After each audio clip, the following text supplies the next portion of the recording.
displayed all of my favorite news and entertainment vid feeds. Among these was my own channel, Parzival TV, broadcasting obscure eclectic crap, 24/7, 365. Earlier that year, GSS had added a new feature to every Oasis user's account, the POV, Personal Oasis Vid Feed channel. It allowed anyone who paid a monthly fee to run their own streaming television network. Anyone logged into the simulation could tune in and watch your POV channel from anywhere in the world. What you aired on your channel and who you allowed to view it were entirely up to you. Most users chose to run a voyeur channel, which was like being the star of your own 24-hour reality show. Hovering virtual cameras would follow your avatar around the Oasis as you went about your day-to-day activities. You could limit access to your channel so that only your friends could watch, or you could charge viewers by the hour to access your POV. A lot of second-tier celebrities and pornographers did this, selling their virtual lives at a per-minute premium. Some people used their POV to broadcast live video of their real-world selves, or their dog, or their kids. Some people programmed nothing but old cartoons. The possibilities were endless, and the variety of stuff available seemed to grow more twisted every day. Non-stop foot fetish videos broadcast out of Eastern Europe. Amateur porn featuring deviant soccer moms in Minnesota. You name it, every flavor of weirdness the human psyche could cook up was being filmed and broadcast online.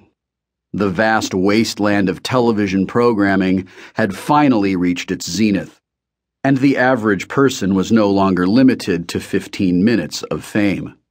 Now everyone could be on TV, every second of every day, whether or not anyone was watching. Parzival TV wasn't a voyeur channel. In fact, I never showed my avatar's face on my vid feed. Instead, I programmed a selection of classic 80s TV shows, retro commercials, cartoons, music videos, and movies. Lots of movies. On the weekends, I showed old Japanese monster flicks, along with some vintage anime, whatever struck my fancy. It didn't really matter what I programmed. My avatar was still one of the high five, so my vid feed drew millions of viewers every day, regardless of what I aired, and this allowed me to sell commercial time to my various sponsors. Most of Parzival TV's regular viewers were gunters who monitored my vid feed with the hope that I'd inadvertently reveal some key piece of information about the Jade Key or the egg itself. I never did, of course. At the moment, Parzival TV was wrapping up a non-stop 2-day Kikaider marathon. Kikaider was a late 70s Japanese action show about a red and blue android who beat the crap out of rubber-suited monsters in each episode. I had a weakness for vintage kaiju and tokusatsu, shows like Spectre Man, The Space Giants, and Spider-Man. I pulled up my programming grid and made a few changes to my evening lineup. I cleared away the episodes of Riptide and Misfits of Science I'd programmed, and dropped in a few back-to-back flicks starring Gamera, my favorite giant flying turtle. I thought they should be real crowd pleasers. Then, to finish off the broadcast day, I added a few episodes of Silver Spoons. Artemis also ran her own vid feed channel, Artemivision, and I always kept one of my monitors tuned to it.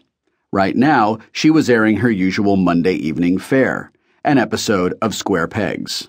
After that would be Electra Woman and Dyna Girl, followed by back-to-back episodes of Isis and Wonder Woman. Her programming lineup hadn't changed in ages, but it didn't matter. She still got killer ratings. Recently, she'd also launched her own wildly successful clothing line for full-figured female avatars under the label Artemis, M-I-S-S. She was doing really well for herself.